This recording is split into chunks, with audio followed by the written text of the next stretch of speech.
મહત્વના સમાચાર વડોદરાથી સામે આવી રહ્યા છે, જ્યાં વડોદરામાં હરણીબોટ દુર્ઘટનાનો મામલો સામે આવ્યો છે। તેના વિશે દુર્ઘટના ચકચારી હરણીબોટ દુર્ઘટનાનો મામલો સામે આવ્યો છે, જ્યાં પોલીસે વધુ 2 આરોપીની ધરપકડ કરી છે।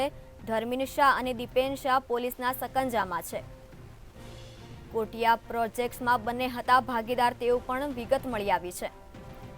બોટકાંડમાં અત્યાર સુધીમાં કુલ 16 આરોપી ઝડપાયા છે। ઘટનામાં સંડોવાયેલ હજુ 4 આરોપી ફરાર છે તેવું સામે આવ્યું છે।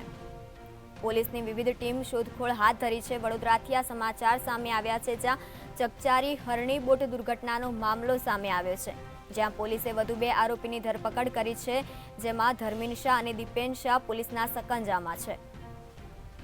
કોટિયા પ્રોજેક્ટ્સમાં ધર્મિન શાહ અને દીપેન શાહ ભાગીદાર હતા તેવું જાણવા મળ્યું છે। બોટકાંડમાં અત્યાર સુધીમાં કુલ 16 આરોપી ઝડપાયા છે। ઘટનામાં સંડોવાયેલ હજુ 4 આરોપી ફરાર છે। પોલીસે વધુ શોધખોળ હાથ ધરી છે। વડોદરાથી મહત્વના સમાચાર સામે આવ્યા છે, જ્યાં પોલીસે વધુ 2 આરોપીની ધરપકડ કરી છે, જ્યાં ધર્મિન શાહ અને દીપેન શાહ પોલીસના સકંજામાં છે। આ ધર્મિન શાહ અને દીપેન શાહ કોટિયા પ્રોજેક્ટ્સમાં ભાગીદાર હતા તેવી વિગત મળી છે।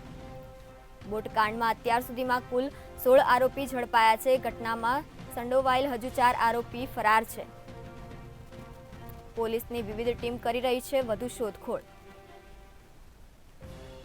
પોલીસે 2 આરોપીની ધરપકડ કરી છે, જ્યાં ધર્મિન શાહ અને દીપેન શાહ પોલીસના સકંજામાં છે।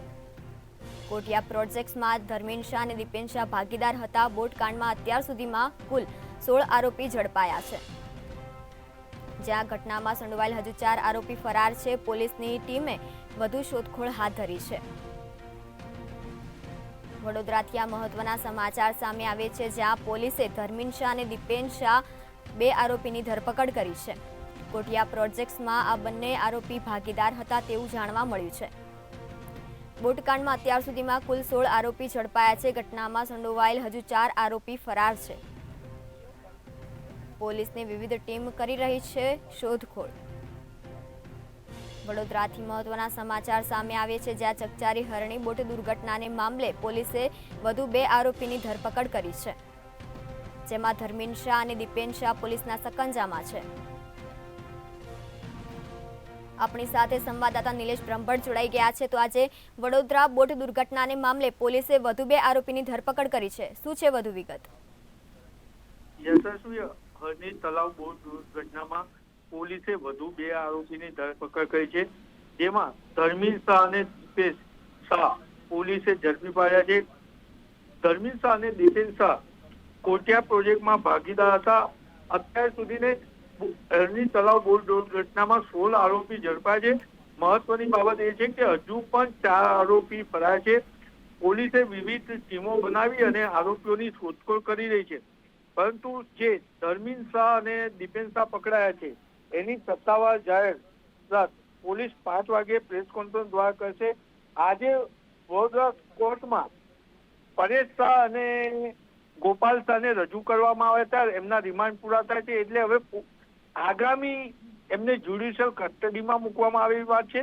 પરંતુ મહત્વની બાબત એ છે કે ગઈકાલે મળેલી કોર્પોરેશનની સામાન્ય સભામાં હરણી તલાવ બોટ દુર્ઘટના મામલો ઉચકાયો હતો અને વિપક્ષે જે ભોગ બન્યા છે તેમને મદદ એટલે સહાય કરવાની જાહેરાત કરી હતી, એટલે તોફાની બની હતી। અને હરણી તલાવ બોટ દુર્ઘટના હજુ પણ વડોદરામાં ચર્ચાનો વિષય છે, ત્યારે વધુ 2 આરોપી ઝડપાયા છે ને 4 આરોપી હજુ પણ ફરાર છે। યશસ્વી જી નિલેશ, સમગ્ર માહિતી આપવા બદલ આભાર।